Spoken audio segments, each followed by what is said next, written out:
Hi, everybody. John Thurakis here on episode 22 of The Climb Live.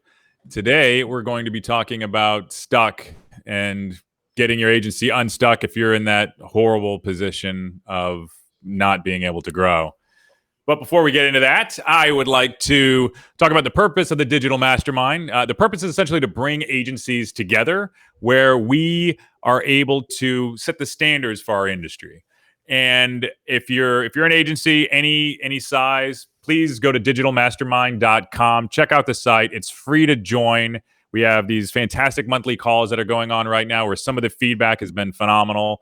One agency owner said this is like a cheat code for my agency. So if you want to up your game, you want to get past being stuck, you want to be around your peers that are some of the best in the industry, go to digitalmastermind.com and join. And now I'd like to bring in my partner in climb, David McGraw. Why don't you come in and join us, buddy? There he Hey, is. how's it going? It's going well. It's good to see you. Good to see you. All right. So this is something I know you and I have talked about a lot, and it's being stuck, right? And Terrible feeling. yeah, whether it's personal or business, but today what I'd like to talk about is why there are so many agencies that are either stuck at around the $1 million mark or below. And I know you and I were both here at one time. It's a common issue, and I remember being at a DMG event in Las Vegas like 5 years ago. You know, somebody came to me and he had owned, I can't remember his name, but he owned a pretty large firm. I think it was based out of Australia. And he told me, he said, you know, everyone can get to $1 million, but it takes somebody with a really good hunter of a salesperson to push over the 1 million mark to get to 5 million. And he said the journey to 1 is a challenge, but it's nothing like 1 to 5 mil. And yeah, it's like it's interesting to know that there's all these little levels in growth, and it's hard to break through these plateaus. It's like plateaus in anything. Yeah, and I think there's a lot of the lever is that, one person or even a couple people are comfortable with at an agency, whether it's, 500,000 or $1 million or a lot. There's a ton that hover between 3 and 5. Those you hit your capacity. You cannot do any more, and it takes there's systems that people have, whether it's like the EOS or Vistage and all these other groups. They come together similar to the DMG, but I think there's also some fundamentals that people can attribute their success to, whether it's linking up sales, right? So I think the attractive thing about our relationship was you liked all the operational stuff, all the spreadsheet drill downs and all that type of reporting, where within Sure. this type of business, my favorite thing is the marketing and sales side of things, right? And then how can those bring in new clients. But yeah, I think some of the one thing is like employees, right? So it's one of the topics that you and I have been talking about, with some agencies that are stuck, are the difference between whether you should bring on an intern or pay the money for a full-time person, because a lot of people think that they can train somebody up. So you are responsible for a lot of the training implementations that we have. So I want to get some of your feedback, and of course, I'll join in with my opinion. So one of the things that I think is really crucial that maybe a lot of people miss is that when you hire a intern level or someone that you're going to have to train pretty, solid amount, that you're going to be dragging down your talent that is performing for you at 100%. If you have senior level, bringing on interns is going to drag their effectiveness down. So I'm always trying to hire before the everyone, usually seasonal, has like some busy periods, and so the summer for us typically has been really busy. So I would try to look at like spring, when things are calm. That's when you bring your intern in, because that is the time when somebody can help. Now I know when we get into situations that we have like crazy deadlines, and all our senior talent is getting grumpy, and they're like, we need more help. Well, if you hire an entry-level person at that point, you are going to further sink the ship. You need to hire senior level to help out at that point. And the amount, how you value the new person you need to bring in to help to push you through those projects is definitely something to consider when you're talking about like entry level versus senior level, and then how does that impact your senior level talent. So it's definitely a balance of effectiveness. Yeah, I think there's never a comfortable time to hire, right? Because if you hire when you're slow, it's typically a cash flow issue, right? Right. If you hire when you're busy, you don't have the time necessary to give that person the training that you need, especially if you're under 1 million. You don't have the mechanisms in place. But the attractive side of interns, I think, is waning. It's not like it used to be, right? Where you could get essentially free labor to some extent. They could, in some places, they would just treat them like trash, right? Sure. Where they're literally taking out trash, getting people coffee, just doing all the worst jobs. I think some of the labor laws have definitely curbed that to some extent. But there's also the side where you want to give back and foster, other. You want to foster the youth, right? Or people that just want to learn your skill, and then hopefully you'll be able to take the cream of the crop from them and hire those in. All those things are really expensive, right? So I think it's just figuring out, it's time, right? Mental space. There's a lot of effort into it. So in our first 8 years, people would call and ask for, "Are you guys doing intern?" I was like, "No, we don't. I don't have the mental space to manage you while we're worrying about all those." And this kind of flows back into our conversation about being stuck, is that a lot of people, when they run their agencies, the CEO, the guy that us, we are such a driving force in the business. We're managing, we're doing, and there's only so much of us. So I was like, an intern's going to take away from my ability to deliver for my customers. Yeah. And so that's the transition, is when the CEO can step back. Yeah, but then who owns it, right? It's interesting that if it's going to be the top level that is going to be nurturing this, person, you have to have it culturally accepted where you want to pull on interns. And we've had interns in the past where there was pushback. But I think if it's the right person that you potentially want to bring onto your team, and then also they're going to go out into the world speaking your message and your mantra, I think that's an integral thing. But no, I think you hit the nail on the head where you need to weigh out, the full-time cost of that. And then with that, all right, let's talk about that. What's the best way? Right now, we're looking at hiring some people. And then with some of the stuff that's going on in the world, there's, how would you put it? Some people might be undervalued, right? So it's essentially a salary. There's a lot of supply. There's a lot of supply, right? Yeah. What have we used in the past? I've used like payscale.com to judge salaries, like what we should pay certain people. Are there any other things that, we've done? Do we look at the return, for that type of person? Because right now we're talking about salaries of bringing some people on. Like, what's going to be our process for that? Yeah, I've never really used a third party.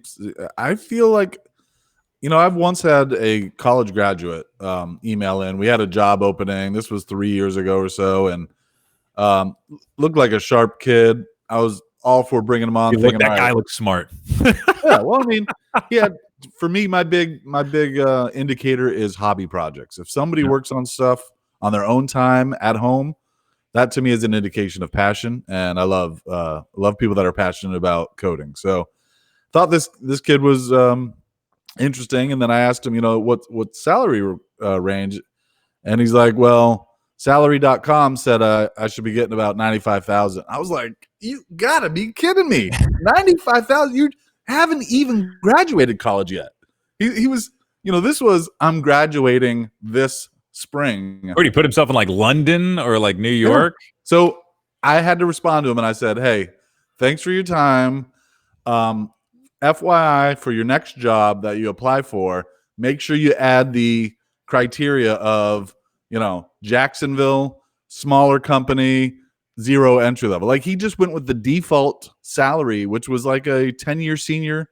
If you go to salary.com and don't filter, it's going to find you a salary of somebody that has 10 years experience. So it's a giant disservice. And, we have a local code academy here that runs ads constantly that says, become a web developer, make $75,000 a year. And I actually reached out to them and told them, I was like, don't tell your students that. They're not going to start there. They're not going to start anywhere near that. And That's the marketing side of it, though. They're not going to talk about, where you're going to start. They're going to talk about that median, right? Sure. Right. But well, you did the little, by the way, FYI thing to you never hear back from those people. They never say thank you for that. They're like, oh, well, that guy was a prick.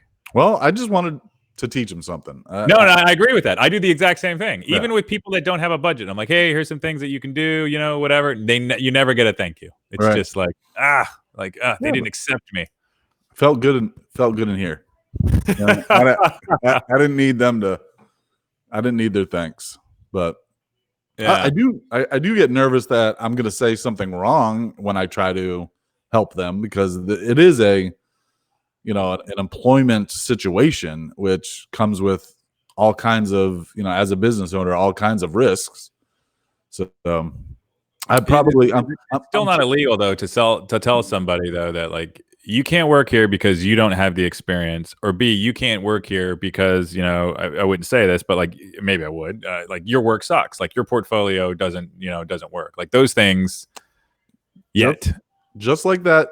What was the head of that HR company that talked to us at Digital Mastermind Group? Do you remember him? I remember his name. I remember, that the talk and that that person existed, but I can't remember. He basically said, if you're hiring people, you're going to get sued at some point. And I agree. It's going to happen one day. So yeah, we had I remember a client was telling me that they got sued for hiring somebody for, it was like they said medical discrimination or something like that, because this person had a heart issue. And that was never disclosed to the person via email, telephone. Like they had no idea. But what kind of job was this? It was, I think it was like a desk job. I don't want to say what the company is because now I feel bad. Sure, but of course. It was a service-based company. Okay. Yeah.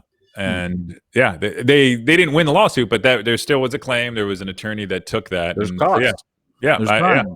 There's mental space. I mean, that kind of stuff will destroy a year. That's like, COVID. Mm-hmm. Just, take 2020 off the map for a lot of people. There's no growth. Like we went into 2020 thinking, all right, here's our growth plan. Like, and that kind of brings me back to we've talked about this before. Who's got the time, or why would you waste your time making a full year plan and then then something like COVID comes in and boom, plan gone, plan's done. Yeah. Now I think, and now I completely agree with that. There was a large association that we spoke to just a few weeks ago, where they had a full plan. It was a full marketing plan, the very traditional kind, which I haven't seen in quite a while. They were definitely a bit of an older crowd, and totally useless. All of it was useless. Yeah, because it was designed in a non-COVID world, right? Right, absolutely. And things move so fast now, and the old plans were when things moved so slow, right? And now things move so fast, you can be so nimble. There's, let's say that one day, all right, TikTok's firing. You had everything over in this other audience. Like, all right, well, we need to shift some thought over there. So I think the main thing is just, all right, what are the goals that we want to accomplish? What are some of the methods that we're going to go about that? And it doesn't need to be full detail. Just hire people that are really good at what they do, have the measurements in place, and you can accomplish those. This includes us too. It's essentially ours. All right, what are the things that we want to accomplish? And we have, all right, these are our sales numbers that we need to hit. These are the initiatives that we're doing, and then measure, throughout.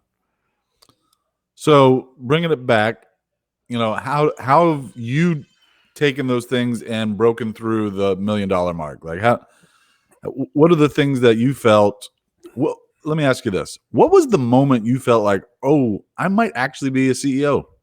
To me, when I was able to step away, when I got an administrative assistant, I was like, whoa, I'm actually kind of like a boss now. I'm not just a worker. Yeah. I mean, I guess there's been all types of different moments. I think the big ones were protecting the team and the company. So whether that's from like firing some large accounts or telling large accounts that we're going to move away from them, that are a big percentage. I think that those are the moments that, and you did it literally for team protection, because they're completely exhausted. We had we were in an abusive relationship. I know you love that term. Yeah. And it was something that it could have crushed us.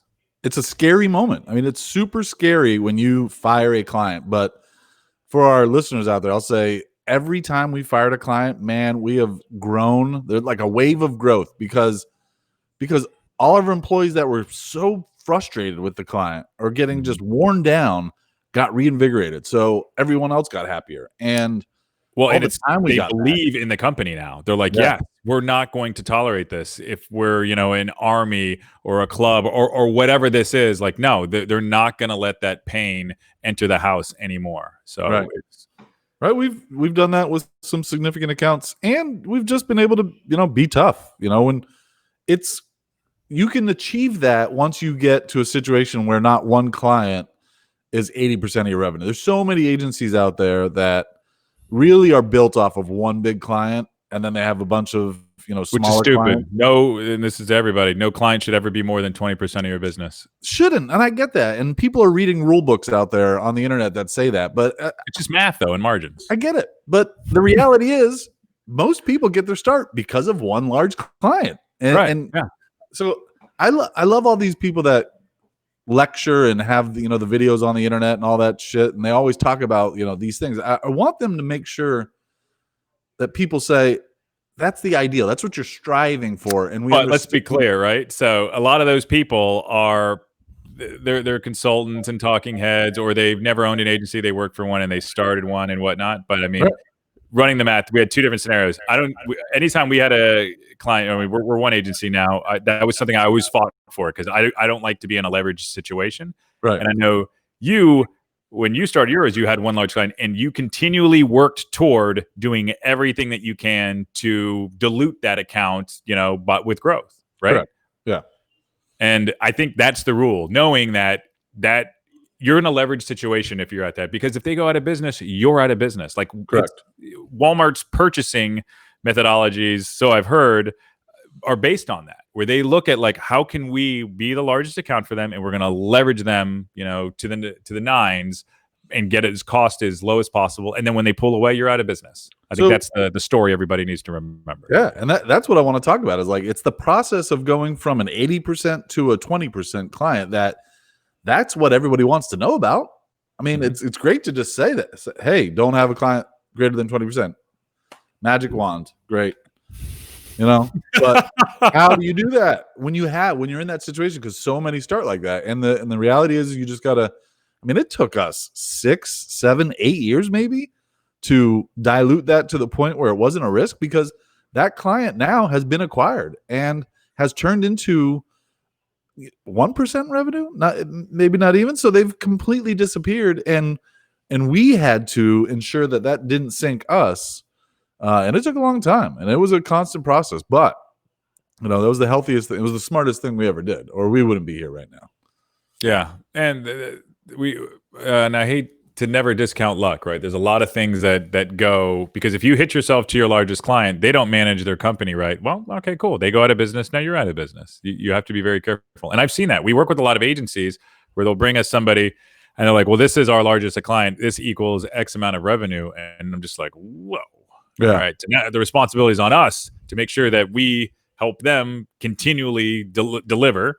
And it's an unneeded stress. I think the best thing to do is have as many clients as you can, and if you can keep them, no larger than 10% of your revenue, you're in a very safe place. All right. So scenario: somebody comes to you and says, "Hey, I want a $200,000 campaign a month. Do you take it? This is going to make them 80% of your revenue, though." If so, like some other agencies, they'll take on an account, a large account, and it needs to be understood, though, if we lose that account, that people are getting laid off. To me, that's a very timid culture, and it's a reality. A lot of these larger companies, they lose that contract, they're gone, right? So you create a team around that contract, essentially. Yeah. You're hiring it to build it out. Like, we're building a road in this area. We don't fly the people that hold the signs around, the world and whatnot. We're going to get some of our engineers. They're going to be top level people on it, but we're going to pull in, other workers to help facilitate that work. What does that do to your culture, though? Because now it changes the fabric of it, for sure. Absolutely. Because you go from, this is my team, I'm fighting for them, to just hired mercenaries. And that, I think, I guess my hesitation about it is, if we start going that route, which is why I always try to ladder our approach to clients. And when they want, we just went through this situation where we have a client that's demanding a lot of resources. And I said, hey, can you commit to us to a longer term? Because we like the month by month model. We like earning that business every month. But sometimes when they're demanding a lot of resources and we're trying to commit a lot of energy towards them, I want to lock them in a little bit so that it's well, more that's just fair. That's equitable, right? Yeah. We're not going to hire on a bunch of resources and then be the abused one in the relationship. It needs to be very even. So if it's not, then that's not a partnership. You're just looking for a vendor, Right. and vendor situations are, like I said, it's large contract. You're going to hire on these people, which in the grand scheme of things, I don't think it's good for the fabric of the culture. I don't even think it's good for the world. But I think it's Blair Enns that says it's like a movie, right? Where you hire these people on, you're going to do these things for a movie. And I get that. I think that's okay. But from a company standpoint, I don't completely agree with it because I like a company. I like seeing a lot of the same people we work with every day. And yeah, I like team. I think that's a better way to put it. I like team. I love our team right now. Like, mad props to the Oyovians. They are, that's your word. I love it. But our team is just so in tune right now, and it's it's a big part of that was the merger with Revital. I mean, it brought a lot of culture pieces that we really needed. And you know what? The one thing I like about Oyovians, granted, a lot of people hate the name Oyova, but a lot of people liked Revital. But there was no revitalizer. Like, it just sounds bad. Revitalizer. It sounds like it's out of Terminator. But yeah, but you know what I mean? You can't like it. But so that's why I like the Oyovians. It sounds like something that's, almost utopian. Yeah, it's just there's a lot of just like, yeah, you can get behind that. It's different, and I love having I love the team and the camaraderie that we have. Yeah. Speaking of that, we're right now we need to grow our to hit some of our other growth goals, and we're definitely well past 1 million. We need to expand our sales team, right? Right. So in the past, and this is something that I've always struggled with, I've pulled in people that were supposed to be rock star salespeople. I've tried to train people up. Now I think we're going to go into the middle, right? We're going to set really clear expectations. And then the idea is, because frankly, I'm the closer, right? Is to have this underling train up into the closer. So I guess set the stage. Why are we starting to look for someone right now? Like, what are some of the struggles that you ran into that said, all right, we've got to find somebody? A burnout, just running 1 million miles an hour. Just when you work 12-hour days, you need to have somebody that's all right. You come to a point where you need to take some time off. And the idea of being owners is to how can we build this so it can operate without us? And now, we're a year and a half, post merger. It's time to start putting those things in place. We have a steady flow of leads coming in. We have a decent close rate. We have steady revenues. I think it's natural that a salesperson can come in, take away some of those duties. And this isn't going to be a slow process by any means. It's all right, we're growing this. 1 person, then 2 people, then 3 people, so on and so forth. Well, the scary thing from my perspective being operations is, God, I feel like this is going to work too well, and it's going to cause a lot more work for me to figure out how to get all this work done. I mean, if you guys start turning on the sales spigot, then that means, there's a lot more production. There's a lot more account management. There's a lot more, all that other stuff, which is great. I mean, that's the growing pain of growth. It's something that we love to do, but I guess that's going back to that comment you made earlier about people saying, the stay small mentality. Stay small, keep it all. Yeah. But I guess if you do that, then you're not, how do you provide opportunities for your team to grow? And no, it's not. That to me that sounds like a lifestyle business that you just want to cash out on the rest of your life.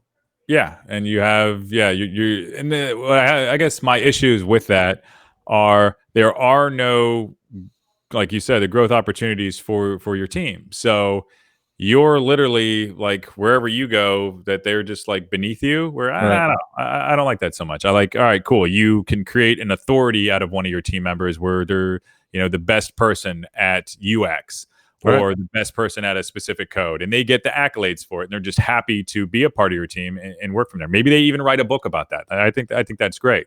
I think that's our next step. Honestly, we have some extremely talented front end developers that are like really into the community. And I think the next step for us is going to be start sending them out in the world as Noyovian. Yeah. And it's creating the space so we can foster that. And it is those growth opportunities. Yeah. And the salesperson we're going to bring in, hell, I'll even do a plug for an ad there. Do you want to join the team at Oyova? Do you have at least 3 years sales experience? At the end of the day, I'm not going to. Do you want to join the team at Oyova? Do you have at least 3 years sales experience, inside or outside? I can't remember what the rest of the job ad is, but essentially, if you want to join our team, you have some sales experience, please reach out to me, john@oyova.com. That's JON, no need for the H, at oyova.com. And we'd love to have you. Yeah. And we'll actually even look at some interesting compensation models for you. It won't be one set one. Feel free to come and negotiate and show your sales skills. Interesting approach. I mean, basically saying, sell me on why we should hire you. Yeah, it's that whole that what's his name, the Jordan Belfort guy, like sell me this pen. Oh, I hate that. Oh yeah, dude, that's over. But one thing I did like, this was at the DMG, the guy that hired salespeople. I thought this was fantastic. Is every salesperson says, I love cold calling. He's like, really? Slides him the phone. Call this number. That's just all right. That's perfect. All right. You put them right there on the spot. On the spot. Yeah. Nobody loves cold calling unless you have some type of psychological, deficiency where you're just, I don't know, a sociopath where you can just, hear no and hear I hate you. And those are some of the things that happen. There's also the welcoming side of things. I don't want to make it sound all bad. I mean, I've had I've worked in a telemarketing job probably 5 different times for 2-week intervals because I couldn't stand it. But that was like my stopgap job between jobs. What did you do at a telemarketing job? Oh, just in college. It's terrible. It's such a terrible job. Like I remember getting quarters put on my desk every time I made a sale. A quarter. Like that was the commission. Is when you would convince an old lady to buy your stupid scammy thing, whatever you were selling, they'd put a quarter on your desk. And I was like, that's it. Wow. This is such a terrible environment. That was 20 years ago though. Yeah. So I've had to do not much better. Yeah. So it's 50 cents. Yeah. I had to do cold calls at a previous job, and I got pretty good at it. I tried to get a job at a call center once, though. Also, when I was I think I was in high school, and the person sneezed in her hand, and like I could just see it like all in there. And this is like literally right before the thing closes, she's like, rah! And just like it was like Booger Town, and then she's like putting the hand out, and it was like cold season, and I was like, you just sneezed in your hand. I pointed out and she like looked at me and it was just like, yeah, you're not going to work here. Yeah, I wouldn't touch Booger Town, man. Yeah. I mean, now in the COVID world, I mean, that's like somebody's trying to kill you. I know. Yeah, that's true. That's assault. I'd be celebrated for that. Oh, you know what? I could sue her now. Not that I would. I'm not litigious. Yeah. She sneezed in her hand and tried to wipe it on my face. Yeah, purposely spreading COVID. One of the other things too, I think that inhibit a lot of agencies, from growing, other than hiring people, is when you do have people back managing. I think this is something that you have to be very cognizant of. Okay. And what back managing is, it's essentially your employee managing you, right? Where you're essentially, they're hired to bring you ideas, but they're leaning on you for your ideas. This isn't my Sirakis topic, but I think this is one of the biggest inhibitors of growth, because if you're literally the brain for everything at your company, then you have no knowledge base to pull from your team. You're continually going to be constrained only by your own level of effort and your time. So what we've run into in the past is, for instance, here's a good one. It's as an owner, you're a problem solver, right? So you're continually fighting fires and putting out problems. Hopefully, you're being proactive to prevent fires, right? But instead of having somebody bring you just the problem, have them bring you the proposed solution, or 3 solutions, because not only one solution is the best solution. So other than that, I think back managing. What are your thoughts on back managing, Dave? I mean, in terms of the concept, you were the one that introduced me to it a couple of years ago, and I never really thought about it, but it's 100% accurate. And when you encounter that situation, I mean, you just got to I think that's when you have to kind of look to your processes and say, no, this is how we do it. I need, give me 3 ideas. Don't present one. Or I like to say, like, because I'll see it with clients sometimes, and we'll just have an employee say, hey, do you want option 1 or option 2? And I'm like, explain it. What is the result of option 1 and the cost? What is the result of option 2 and the cost? And let them. I want to hear the quickest way to get to a yes or no. Like, make it the decision as easy as possible. And so we've kind of handled that by leaning on our processes. We, have a document that says, no, this is how you do it. So we can't get into those time wasters. I mean, it's a waste of time. Yep, I agree. And I think the delay tactic. Yeah, and with processes, I think that's something that's been integral that we've focused on for the last, I want to say 4 to 6 months. And once you have that process, you find another process and another way of thinking. So it's not, I wouldn't say that our processes are to create like a McDonald's model. I think they're more principles of thinking about how we go about our work rather than to dumbify. So like, yeah, you don't have to think about these things anymore because we've already thought about that. You can raise your level of thought to focus on the bigger problems. Right. Which is what we're trying to do for other agencies here with this podcast is, hey, let's talk about all those little things that we had to deal with so you don't have to do it. I mean, it's kind of like when you talk to an entrepreneur today and say, would you start another business? It's like, God, knowing what I know now, I would avoid so many mistakes. Mm-hmm. Education's expensive, though. It is. Right? Yeah. There's, for instance, one of the things that we have in our clause is and we learned from somebody else, right? Is that no poaching clause. I think every agency should have that in their agreements with their clients, especially if their client is larger than the 20% of their business. Sure. And I mean, I'll just tell this is super important for all agency owners out there. Why this is so important. We had this scenario where we had an employee actually contact a client,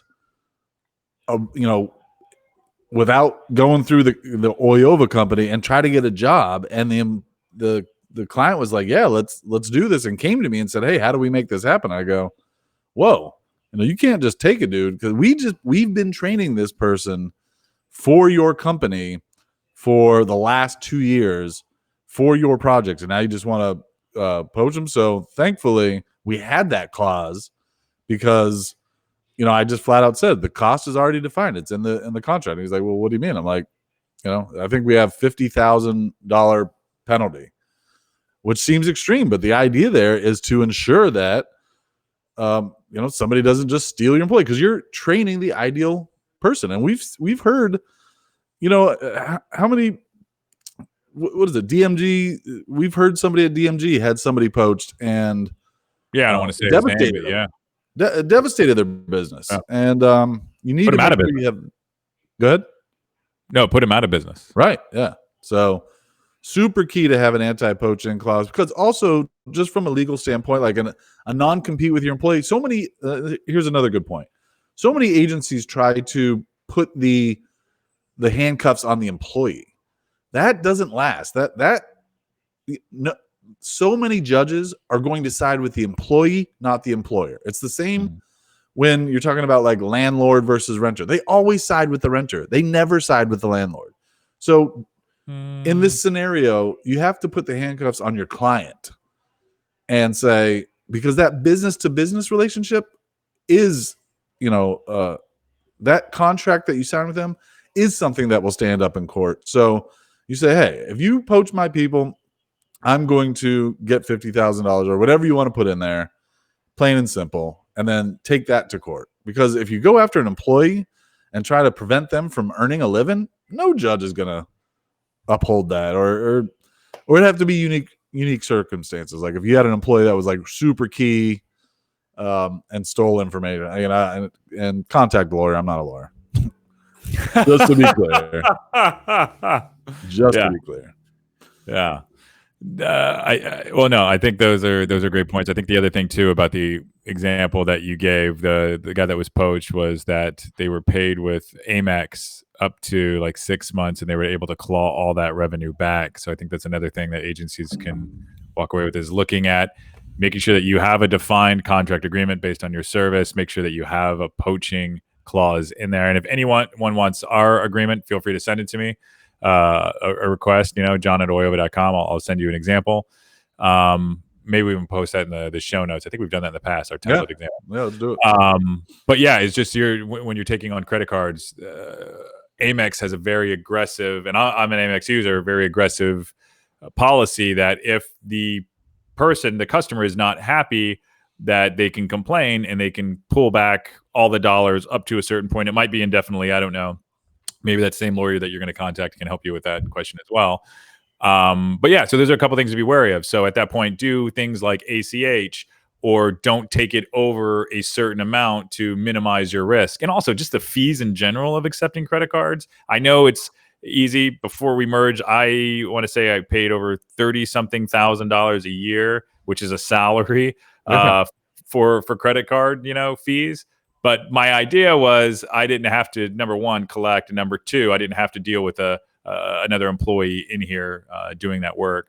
But if you set up ACH and some of these other systems, that's $30,000 that's now going to your pocket. And yeah, you still don't have to deal with that other person, and you don't have to do collections, and it's all in the bank account. And again, talking about like the theme of the show, like occupying mental space. Do you want to deal with fighting a chargeback and like having to go prove that you did work? I mean, that's going to be the toughest thing as an agency owner. Is marketing is hard to prove. It's not like you got a widget handed to you and say, hey, here's my widget that I produced, Mm-hmm. So you would then have to spend time fighting. And that's why I advise people just to let it go and move on. I mean, if you can, but this is a topic that's going on in DMG right now in our Slack channel, that when you become a member, you get access to, is people looking for the process of setting up ACH without slowing down the sales process, because nobody wants to kill a sale because you want to get that deposit as fast as possible, but it's just not worth it. Like, if we're doing serious work here, and if you got a serious client, they should have no problem issuing a check, and they should have no problem setting up an ACH. And if they do, and they just have to spend it with a credit card, that's a red flag for me. I agree. I mean, if you're going to have a serious partnership and they're hiring you as an expert, there's that equitable relationship. This is a partnership, right? So, and if they are only going to pay it for a credit card, I think getting ahead of that, right? Because I want to say it's up to 8% if it's one of those really gnarly giving points out and, back rub, rewards cards. I think it gets up to as high as like 8%, which you're now losing 8%. You should be on the other side of that equation. That's right. That's a huge chunk of your margin. Sure. And if your clients are going to say like, hey, this is my rewards card and I'm trying to get points, like, oh, cool, I think that's great. Well, let's split the difference. Let me add 4% on top of that, or whatever that is. There is that, but still, you don't have to acquiesce. It just depends on how you want to manage that relationship. Yeah. I'm still so nervous about the chargeback scenario that I just don't want to accept it. And we, so our rule is 1,000. If the invoice is over 1,000, please send a check in. We'll start work. We don't need to. We're not going to be one of those companies that says, "Hey, we're not going to start work until the check shows up." I'm going to trust you. But after 2 weeks, I'll be like, "Hey, where's that check at?"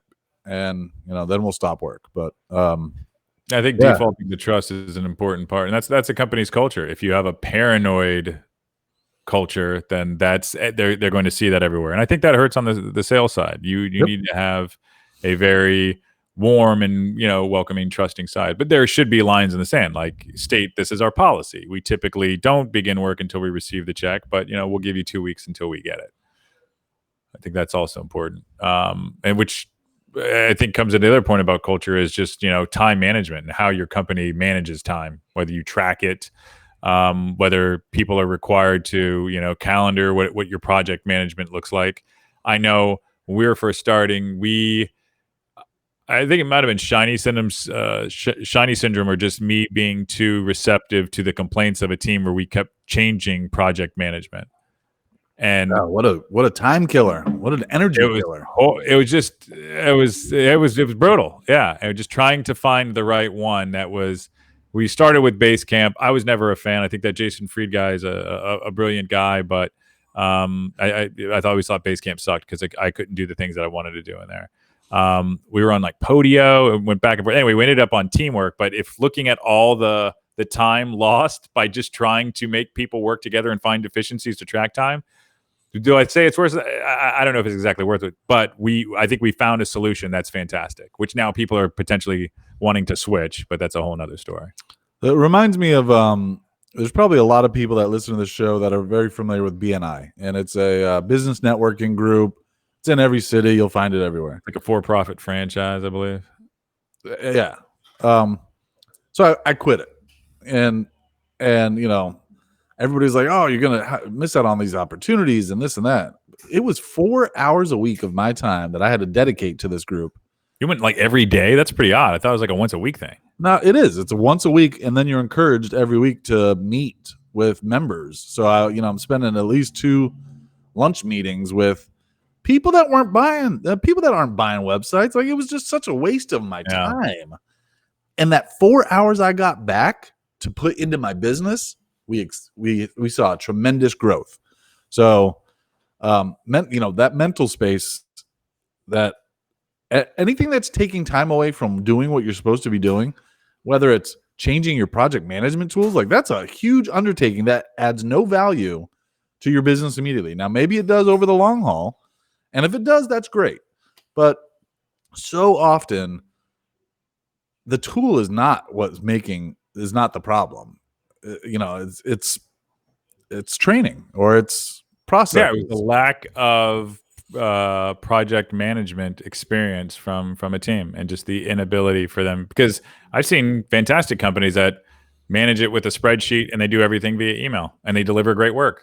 That's how they do it. That's fine. Cool. Because they're good project managers. Right. So I think a tool is only going to help you so much. And it's also, are you using that tool to the best of its abilities? Because some people just want something that's just a replacement for email. Like that's a big waste of time.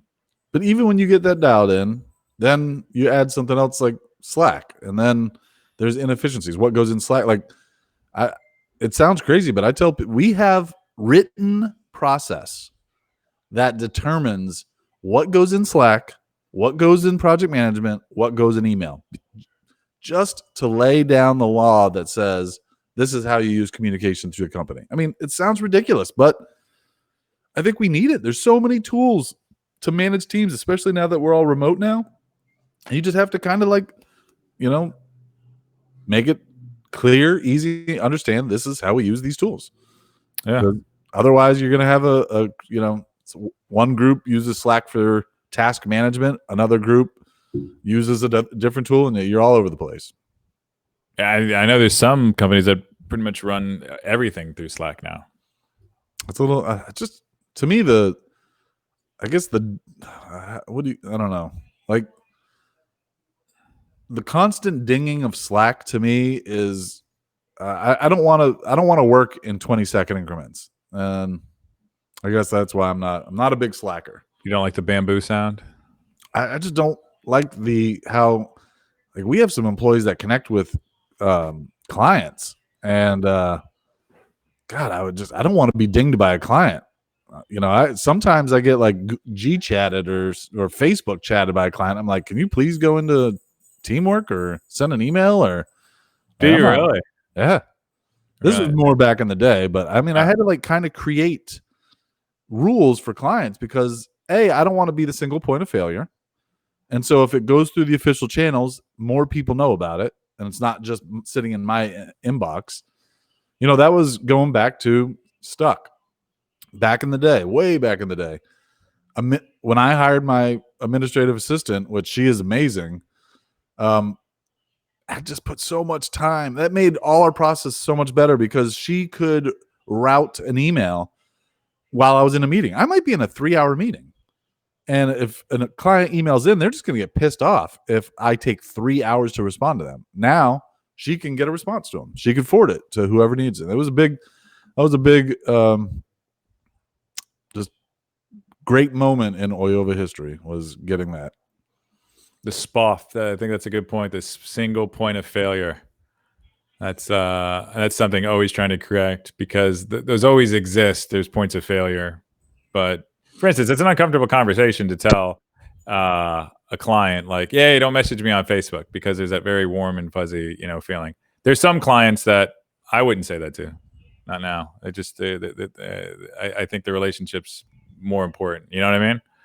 But that's different. If your relationship has gone beyond just a work relationship, but in my instance that I was describing, it was just to complain about work or report an issue, and I'm like, send it through the official channels. I'm not trying to use Facebook Messenger on my personal account to create tickets for you. Like, that's not. And I'll tell you what, good luck if you Facebook message me on something. I mean, the probability of me responding to that, right, at least if I know you, it could be days or weeks.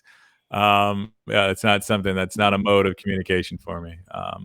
It'd be kind of odd if somebody got upset about that too. Like, I messaged you on Facebook and I never heard. You're like, are you kidding me? Like, that's like, didn't you try calling me like an adult? Yeah, that's my rule. If you don't call me, then it's not important. Yeah, no, the same thing. Yeah, and if you call twice in a row, I know it's an emergency, or it better be, because I'm dropping whatever I'm doing to do it. Speaking of which, most phones, when it's on silent, you call it twice in a row, within 30 seconds, it goes through. Food for thought. Interesting. Yeah, another tip. But no, I think the single point of failure is a very important thing that a lot of companies aren't putting in place, and there are things being lost or missed. I know of an agency that had to let somebody go the other day because they ran into a situation where one of their team members was not doing everything they were supposed to be doing, and they were the bottleneck for a lot of work. So they were the single point of failure. So I think that is something that you can institute, like Dave said, where it's either the official channels where it's going through a project management system, or a shared email, which is, like rush project, rush work, or, to all. That's something that'll be instrumental, and it's helped us along the way. All right. Now it's time for the Syracuse topic. All right. This is something that's near and dear. Rightfully so in some respects. There's a lot of fear to say anything that's out there, and I've been seeing that creep into into a lot of people's marketing messages lately. Just the worry to offend, right? And that there's, and the sad thing is that we live in a politically correct society, so anything that you say will potentially offend somebody else. And the better a message is, the more likely it is to offend somebody else, most parts. And I'm not saying anybody in general, but I think there was something I used to live by, and maybe I'm changing now with some of the times. And I want to say somebody else said this, but I looked up the quote and I can't find the author that I thought was, so it might actually be me, that if it doesn't risk insult, it's not worth doing when it comes to advertising and marketing. But I just see there's so much playing it safe now that it kind of sucks. Everybody's going to be upset about something. Somebody's always going to be mad. There's always going to be somebody that's going to whine about something. For instance, there's always going to be negative reviewers out there that no matter what you do in your service or your product and your offering, they're not going to be happy because their expectations are otherwise, or they're having a bad day. They want to kick some puppies, and you're that puppy that time. So I don't have a solution for this, but I think it's something that we need to talk about more, that just because you have a message that's out there and you truly don't mean to offend somebody, and somebody does take the offensive, on it, do whatever you need to do to clean it up or stand by your message. But I just want to say that I think it absolutely fucking sucks that we can't say what we want to say in marketing messages today, because there's always somebody that's going to cry foul when that's not the case. There was no ill intention anywhere. So that's my Syracuse topic.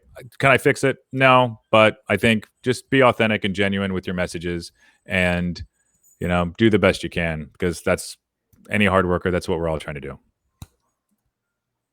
That's all I got, Dave. I like it. You can take. You see it a ton with marketing today. I mean, there's It's it's a fine banal. It's line. vanilla. It's so weak. It's so lame. They're afraid to make a joke because somebody might be afraid of the joke because, oh, the patterns on those shorts, that might be some whatever. It's just like it's ridiculous. The things that I have to see from the fears, from our team that they get from clients or the things that I'm like, what? Are you kidding me? Like, if you don't do something that's different, you're not going to cut through the noise. If you continually just look at what the other person is doing, then you're not going to have any success. There's Not not a going to shoe differentiate company out yourself. there that says like, hey, we're the greatest and we're the best because we copied that shoe company over there. It's like, no, they took some risks. They made pumps in them. Yeah, however ridiculous that is, you have to do things that are unique and different. Well, even if you screw up, you definitely get put on notice with the press or Twitter. They'll light you up. But I mean, you look at like Wendy's Twitter account. It's a fine line between pushing. But how many people read that? And that's great publicity for that brand. So it is, and I think, but see, they're pushing the envelope. They're not afraid. They're not ruling with fear, where I think a lot of other people, and especially as a lack of experience, people rule with fear, and it's something that you have to communicate. And it goes to the top levels. There's huge companies that also run with this. My entire career, I've seen with it. Are you playing it safe? And I'm not saying with your website design or anything. I'm just saying like in your message, can you just punch it up a little bit? Whether it's the subject line in an email, the title of a presentation, whatever that is. I think just try a little bit harder, be a little bit different, and things go a long way. And it might seem subtle, but if you can cut through the noise, then you have a greater chance of winning. And you should do that in everything that you should try to do that in everything that you do. But do it well, or you're gonna crash and burn. I mean, that's the thing that always makes me nervous. I don't have that brain. If you were to advise me to say, "Hey, do that," I would screw up. I would not be able to walk that fine line. You do it really well. Like, reading the content that you've produced. I loved your balance of humor and what is it? You kind of like stick it to people, and I love that. I'll take it as a compliment. Yeah. I mean, it's truth and funny though. You deliver it in the right way. So I mean, some people can do it, some people can't. I mean, and that's why the majority can't, and that's why the majority of marketing is bland and boring and safe. Like, I think the new thing I'm observing is when I see an advertisement on TV that is basically a copy of an advertisement from 2 years ago. Like, I can remember the ad, and like all they did is reshoot it. It looks like. I mean, and I'm like, what marketer feels good about that? Like, are they aware that they're copying? I mean, there's got to be a lot of. It's just safe. They're literally just all right. They're copying somebody else. This is the sameness. This is what they're doing over there, and then on to the next one. And it's fine. You can make a ton of money by creating something that is super safe, that has mediocre results, and yeah, you can make a career out of that. What that one guy said to me, I've made a career of not being noticed, and I've made a lot of money doing it. It's just, to me, it's just like, I mean, I am, cook me. I mean, skin me alive. I want nothing to do with that world. And I think anybody that wants to be great at something has to fight that, and they have to push their team if they want great results. Because what team does not want to be pushed in that direction? They want to just sit there in a corner, comfortable, not doing anything. No, they want to say like, yeah, I did that. Yeah. That is amazing. Like, I have some type of accomplishment. People want to be challenged, period. Yeah, that's why coaches exist. They want to be coached. If you have a team mentality, if you have some, lame clubhouse where you just have a bunch of people drinking, talking about, the bygone days and how things can be better, like who the hell wants to work with that company? That's not real. And those companies do exist, especially when it comes to marketing and technology. Right. All right. My rant's over. Well, now it's time for By the Numbers. So what I wanted to do with my segment today of By the Numbers is I wanted to focus on something that we did this week. It was very numbers oriented. I'm a big proponent of knowing your numbers, and either financially or through your work. So we're talking about utilization in here. And so I've created a spreadsheet that each of my production teams must maintain so that they know their current utilization rate for their team for that quarter. This is going to drive our sales effort. This drives our account management, upselling, and this also drives the information of, are we ready to make a hiring decision? So here we have an example utilization sheet for a team where we list, how many clients do we have for the quarter, how many hours, and what's that revenue. That lets us know, what are we committed to, and that all sums up over here. What are we committed to? We also have our likely to close list. Now, likely to close is projects that we're working on that we might have to consider. So this all brings up this information on the right, which is our current standing. We're committed to 1,044 hours. We have 1,600 available. Our utilization is 62% for this example. This is the revenue. This is the cost of the team. And this is our net that we're going to profit on this quarter for this team. Because I want my managers thinking on a financial level of the impact to the business. This next box we have is what do the numbers look like if we get these new projects? So you can see the likely to close is a 100-hour project. So it goes to 1,144. We still have the same amount available. Our utilization goes from 62 to 68.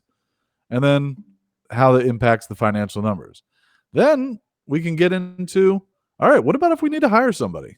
Well, if we hire a $50,000 person, how does that impact our projected net? So we go from 24 to 21 if we take this project on and have to hire another person. So this kind of brings in math to the equation of saying, should we even take this project on? Now, long term, it still could be worthwhile. This client could turn into a much longer term project. So the total value of a client needs to be factored in here. But we want to make data-driven decisions in business so we can grow. And I want my team focused on that. So I want them to know that if they hire someone, their net profit for their team's production is going to go down. And what about if we hire and don't get the project? What's the impact? Because I don't want to just fire someone immediately. We were talking earlier about we don't want that culture that's just going to cut people just because we lost a client. So look at the impact that would be if we had to hire somebody and we didn't get the project versus where we started at. It's a $14,000 adjustment a quarter. That's pretty significant. So we'll have this posted in show notes. I'm all about spreadsheets, as John mentioned earlier, and I think knowing your utilization rate for your team, knowing what your numbers are, no matter it's financial or it's production or delivery, whatever it is, it's really important to have an understanding so you can make data-driven decisions, and then people buy in. They buy in when you show them the data. So the main function that this helps a company with is what exactly? Basically, forecasting, hiring decisions, and project planning, right? So you kind of have an idea in the future of what's already on the books. Mm-hmm. You then have an idea of... This is your work pipeline. You have your sales pipeline. You sold that. This goes into the production team. This is the work pipeline. So they're working off, hours sold. So yeah, I think it's a no-brainer. Pretty much. I mean, it's just, yeah. I mean, I want it on paper. I mean, how many times have we had? And I know every other company probably has this. Is where just people saying we're slammed. Well, prove it. They can't explain it. This is their explanation. I said, this is when I rolled this out. I said, this is your weapon to anyone saying, hey, we can't take new projects on. Well, show me. Mm-hmm. So what's your utilization rate? Mm-hmm. It's the most annoying thing to me when somebody says they're slamming, they can't explain it to me. It's like, well, it just sounds like you don't know what the hell you're doing. Right. You don't know how to go about your work. Like, is it on a calendar? Like, what are you working on? Well, I got this one thing. It's like, no. You're frustrated because you're working on something. There's a big difference. Right. I think just making in a previous life, I worked for a company that did business intelligence software. And we ran a poll of all our customers, and it was something like 65% still made decisions based on their gut versus the data that we were showing them. We would show them the trend. We would, and most people just want, I don't know, they don't want to use a data-driven decision. They want to go on their gut, and that's why a lot of people I think probably it depends on the data, though. Sure, I can see that. You know, and how, for instance, I've seen people just lie in Google Analytics, especially when we're like, interviewing somebody for like SEO or something. It's like, yeah, you can tell any story you want with data, right? Sure. So I think there's certain things like, no, it doesn't mean that, right? Right. Especially when it comes to, certain emotional things where like, oh no, I feel otherwise to this. So that's the thing, is that I can't deal with feelings over data. Like, Yep. I need data-driven decisions, not emotional decisions. Right. And I'm trying to think of for instance here, like an example, right? Where you have, and I'm the same way. I love logic. So if it's logical, we can move forward. And logic will move emotions, with sane people for the most part. But when it comes to, I'm thinking of like some survey questions, right? Where you can load a survey with certain responses that are going to give you a specific answer, which are going to create bias based on a direction. And I've seen that before. If you want to move something in a specific direction, you'll have, companies, employees, agencies, or whatnot, load them in there to say like, oh yeah, this says that we're really happy with our marketing initiative. Like, yeah, because you just loaded 4 out of the 5 responses to be on the positive side of the scale rather than negative. So it's not a truly equally weighted scale. Right. The point I'm trying to make is, yeah, I agree with you. Data is more than likely the way to go, but I think there are certain situations where you need to look and just say like, all right, what's the macro reality of the situation, and just see how it benefits everybody. And there's always a modifier. I mean, just because that says 68%, I mean, we might not have a pet project that we've got. Or maybe we're doing something for charity that doesn't have revenue, or maybe we're doing a team event one day, and so that the available number of hours that are listed on there isn't 100% accurate. I mean, there's got to be nuance. You got to layer on that nuance to your data, but the data is your starting point. Yep, I agree. So, all right. On that note, I think today has been a good show. I think we're right at about time. Everybody, want to thank you so much for joining us. Dave, always a pleasure. Always a pleasure. Go to digitalmastermind.com to join. Go ahead and like, share, comment on this show. It's on Facebook, it's on YouTube, and on iTunes, as well as a few other places. But to sum it all up, thank you so much. I look forward to seeing you guys again. Bye now.